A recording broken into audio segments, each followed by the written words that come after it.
Many thanks. Question number 5, Siobhan McMahon.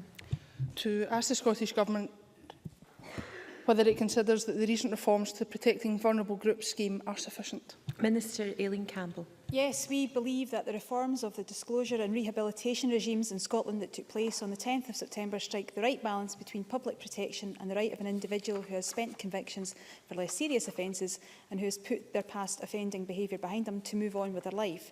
The reforms will continue to ensure that vulnerable groups are protected and that the background of an individual seeking to work with children and protected adults is assessed for relevant convictions. To that end, convictions for serious offences will continue to be disclosed even if spent. Siobhan McMahon.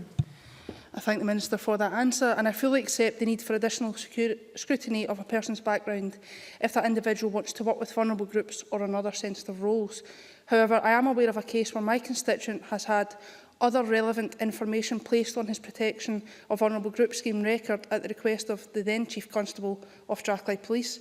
Despite my constituent approaching Disclosure Scotland, Police Scotland and the Information Commissioner's Office, he has been unable to obtain details of the other relevant information held on his file, which has now had a detrimental effect on his coach and taxi business.